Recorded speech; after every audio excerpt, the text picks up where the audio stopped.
Hey everybody. Um, Police do some good things for us, and in a lot of places they're trying to defund the police when they already don't have enough police. And part of the problem is because we don't have vigilante laws. We could actually reduce the amount of police needed if we had some vigilante justice laws. If people who took out criminals were allowed to take out criminals in their places of business and establishments with the same qualified immunity that police have, uh, we would have both less crime and less need for police themselves. So if like management and employees were allowed to have guns at work, which most of them have policies that don't allow that. So maybe we need some politicians with some balls that will make constitutional carry everywhere and make the amendments to the Constitution apply to corporations. Um, we could we could we could fix that. Um, anyway, that's a side issue. A lot of people are guns are bad. A lot of people are pro Second Amendment, but a lot of people are defunding the police. A lot of people are pro police.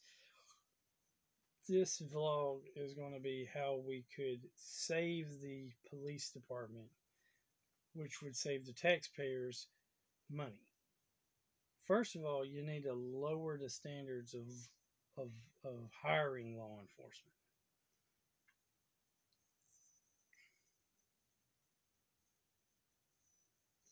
I mean, in my city, what we have right now is a whole, and in probably a whole lot of cities, we have a lower police department force, a smaller police department force than we actually need for the amount of the big the city is.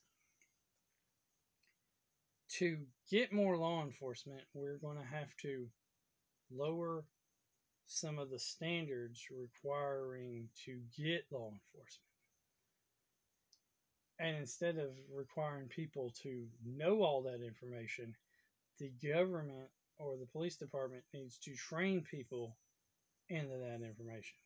Right now, my city has basically a two has basically, if you were in the military, ex law enforcement from another city or whatever, or you have 2 years of a job in the last 5 years, are the only standards they have. The problem is the 2 year thing. They if you don't have not worked for at least 2 years in the last 5 years, which I think I may have, I'm not 100% sure on that. I did the math; it looks like it, but they should abolish that one. Why do you have to have had a job for 2 years before being put onto the police department? You can become a PST officer, yes, but straight out of like high school or whatever. But once someone is, so you have to have, I think it's over 2 years of college. I think that's okay. The college thing, that's stupid. The having to have a job thing, that's stupid. Why can't becoming a police officer be your your first job, or why do you had to work for at least 2 years to become a member of law enforcement? I don't understand that because that's not helping some of these people who need jobs. You need cops. People need jobs, but you're requiring them to have shown proof of employment for the last 2 years. They've had to work at least 2 years of the last 5 years have had to be on some kind of payroll from some kind of company. That makes no sense. Anyway, secondary problem we have is in my city anyway, which you probably have in a lot of major cities too, is a lot of the police cars are old. So they're either buying new police cars or they're having to fix the old police cars because of, regular maintenance wear and tear. I think that's an excuse, but if they should have been doing this all along instead of just waiting until most of them are broke down. So that's probably on the police department's fault uh, with maintenance and stuff. Um, so it looks like they need to hire some auto mechanics too. That you know maybe or or here's a way they could save a whole lot of money. Um, they could require police provide their own vehicles. Then we wouldn't need actual squad cars. I mean, all you have to do is take your car to work and use it as a squad car if you were a police officer. So, could just install the lights onto your personal vehicle and have some. I mean, detectives usually get to use their personal vehicles, right? Or they get nicer vehicles that are undercover that don't have the, you know. So you could have magnets, like I have the scripture magnets. You could slap those on the regular police cars, regular people's cars, their own personal cars, and that would make them police cars. Instead of buying a whole nother car, just require a person to bring their car with them, and then use these magnets or whatever. I mean, this is just a thought, just an idea, and pay for the insurance of that vehicle. So now the police officer gets a bonus. Um, I mean, I don't know exactly how you're going to install all that other stuff into the police car, but I'm not sure all that other stuff is necessary to be in every car. And maybe it would be cheaper to put all that, police stuff that the police have in their car, like the radios and whatnot. Maybe it would be cheaper to install that into a regular car than it would be to buy a whole entire new car. Just a thought. Uh, so, and part of the problem is even if you do get enough cars, you don't have enough police to drive all of the cars. So you got a bunch of cars just sitting around not being used.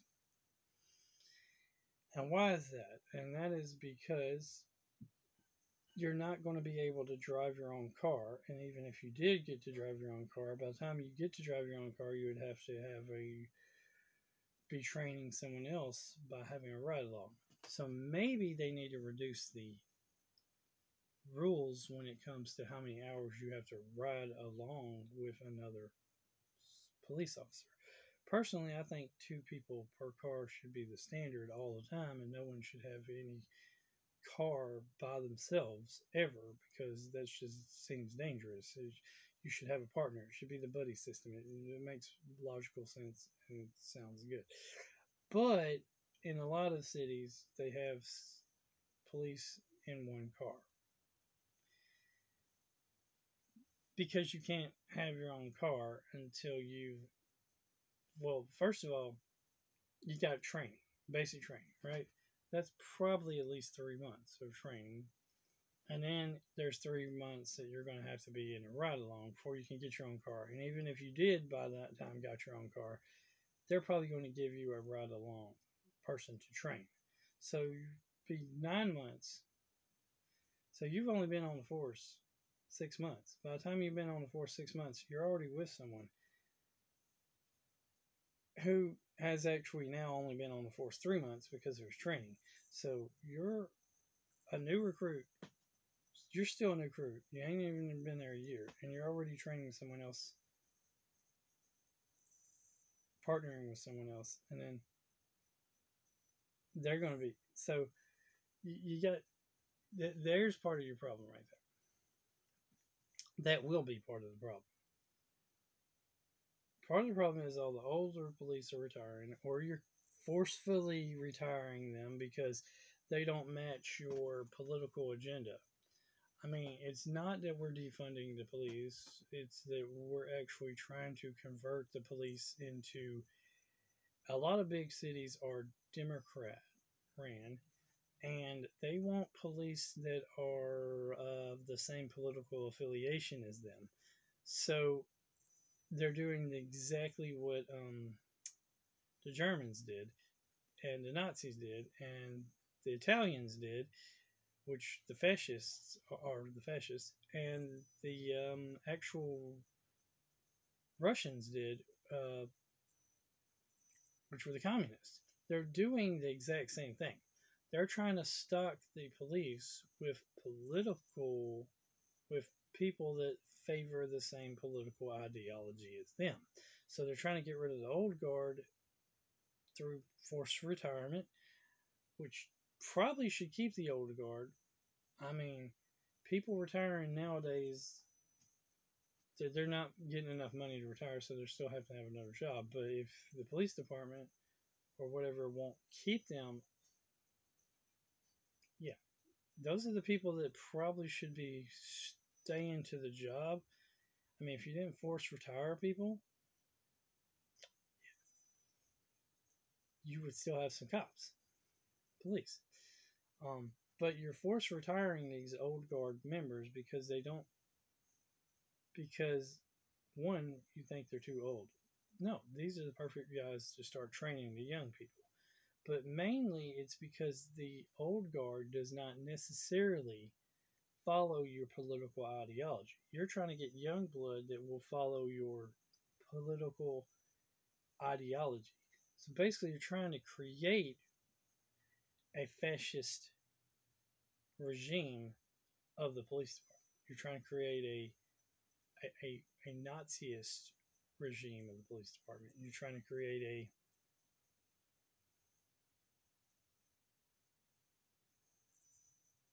you're militarizing the police so they can go after the citizens.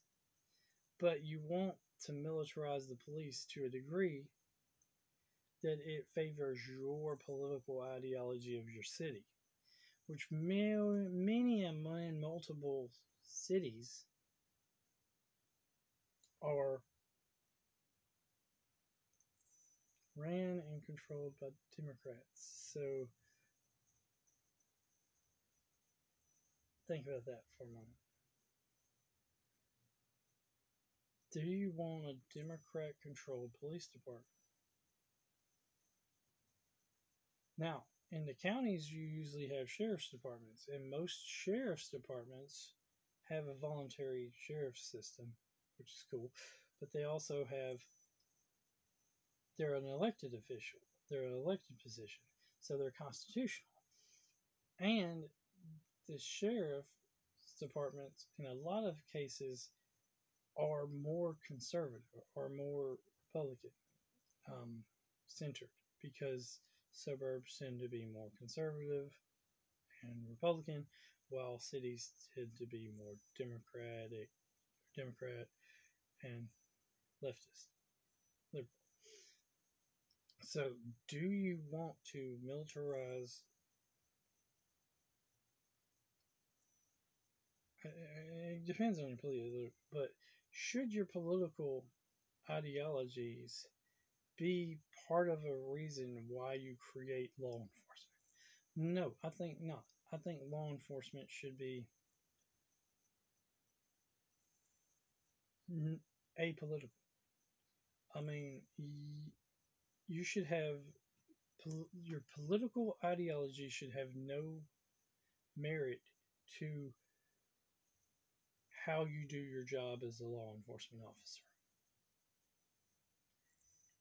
Now, okay, so we're, they're getting rid of the old guard and training new guard, and this is the reason why. Plus, they probably are using DIE hires, and that's part of the reason why that's reduced standards. But another problem we have is that by the time you get the training from the city or whatever, since you're not getting paid enough, you're going to be trying to go to another police department that pays you more. So you're going to work at one police department while applying at another police department, and so on and so forth until you find a better paying job as a police officer. Plus we have a bunch of people that are anti-cop now, so it makes it harder to be a police officer. So you're wanting to pay low, but then you're requiring people to get shot at.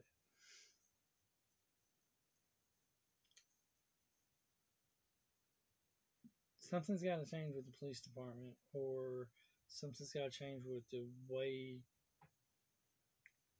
criminals are prosecuted, or something's got to change with the corporations just allowing theft and nobody doing anything about it. Something's got to change with the crime prevention aspect. But you could save a lot of money if you would keep some of the old guard,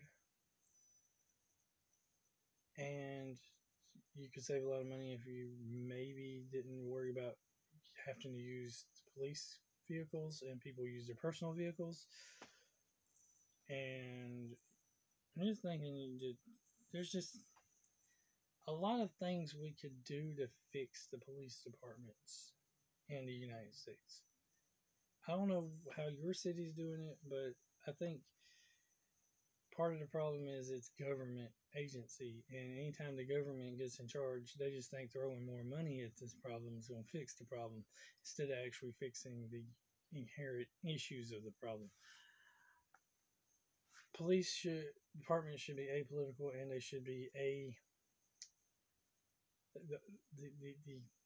the idea of sex and race should not be part of the police department.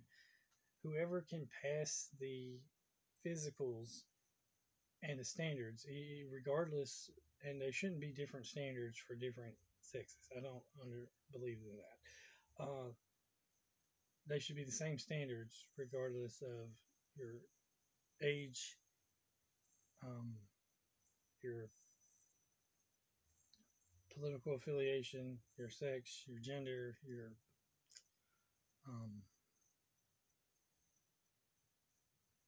all that should be the same standards, basically, right? And as long as you can pass the physical, the basic training part, you should be allowed to be a police officer, regardless of if you just started. You shouldn't have to have a requirement to have had previous employment experience or any of that. You shouldn't have to have college, because the police should be, if they want you to know the laws, they should be teaching you the laws. Don't you think? Because just like any company, this is a side note, but any company that's out there should stop requiring people to be experienced, should stop requiring people to have previous experience and to come with the training. Y'all want me to spend my money to learn how to do something for your company when you should be the one spending your money teaching me and training me and getting me certified to work for your company. That is how it should go. We should have more apprentice type jobs where instead of you paying to learn and then trying to get a job, which isn't working, by the way, nowadays, because a lot of people are going to colleges or going to and they're getting useless degrees. And in some cases, they're going to trade schools, but by the time they get done with the trade school, with the way our progressiveness of technology is progressing, if they go to a 2 year trade school, in 2 years that trade and not may have been replaced with some new trade. So it's not necessarily you going to a trade school might not help you out. Just saying. So people are getting useless degrees, and in some cases, a lot of cases, a lot of trades stay and remain the same. So trade school is still the way to go now.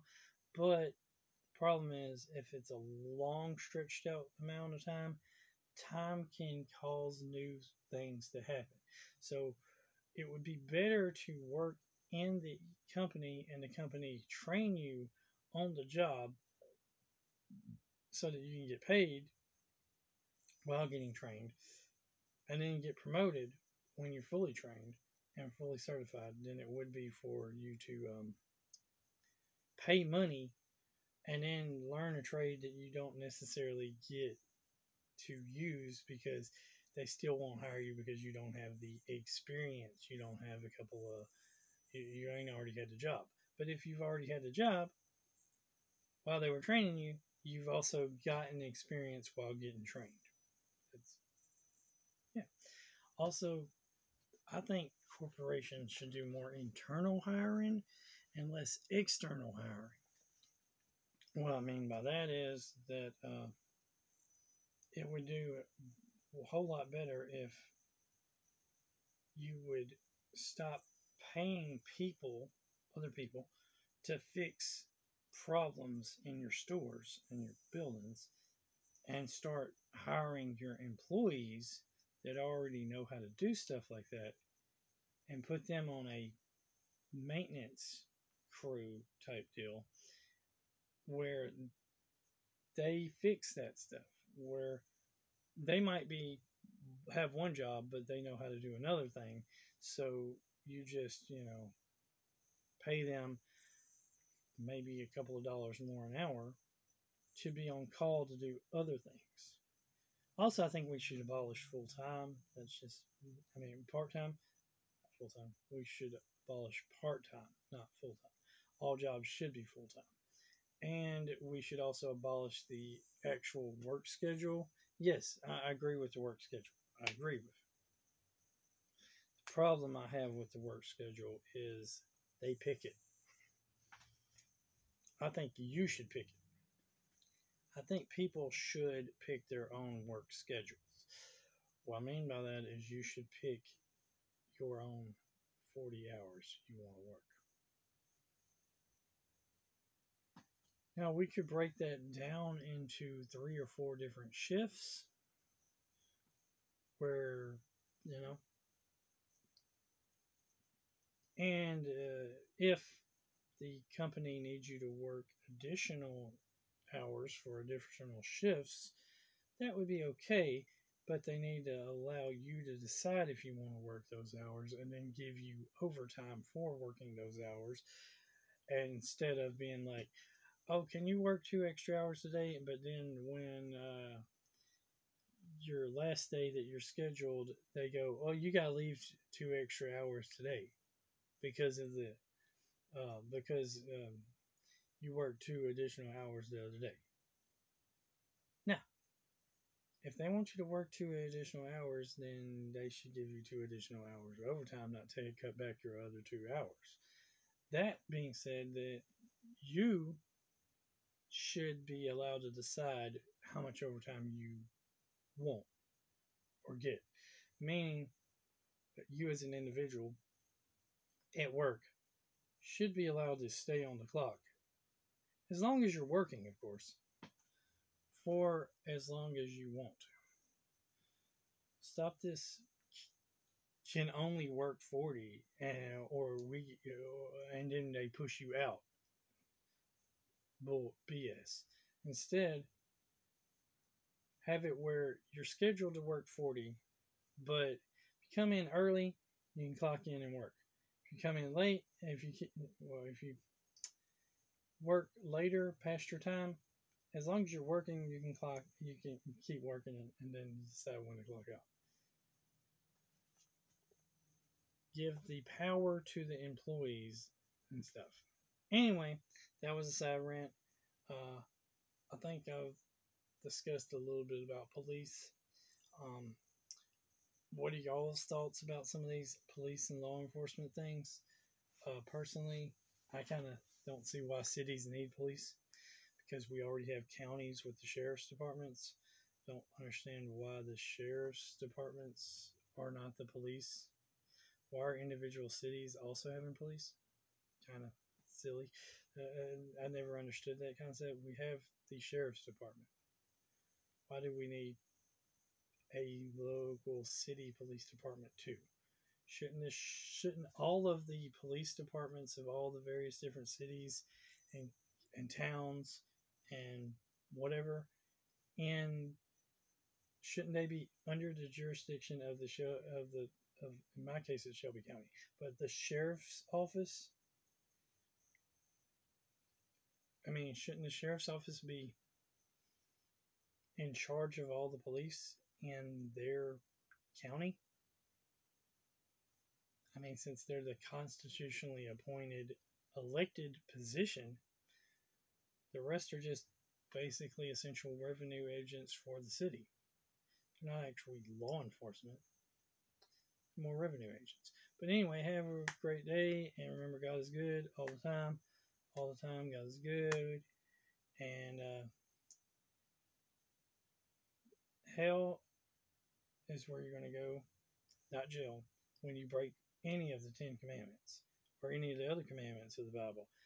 Jesus said, if you love me, you keep my commandments. So if you love Jesus and you get loved by Jesus through his blood and atonement on the cross, because for God so loved the world that he gave his only begotten Son, that whosoever believeth in him shall not perish but have everlasting life. If you accept Jesus, if you confess with your mouth Jesus is Lord and believe in your heart, you shall be saved. And then you won't go to hell for breaking the commandments, and you'll get forgiveness for breaking the commandments, and you'll try to keep the commandments of the Bible because you love Jesus because we love him because he first loved us. Yeah. But since we're human and we wrestle with the flesh, our flesh nature is the sinful nature, so we'll still commit sins, but we will be able to ask for forgiveness when we commit future sins. But Jesus' blood, righteousness, will pay for all our past, present, and future sins, atone us at the moment of salvation. So if you get saved, it's like Jesus saying, I take it on and God is the judge, and instead of saying that you are broke the law and need to go to hell, you got the advocate, Jesus, saying, I paid that debt, so you get case dismissed, and Jesus takes you home. Yeah. Anyway, yeah. So have a good day. Hope you enjoyed the video. Wow, 28 minutes long. I highly doubt people are going to watch that. All of it.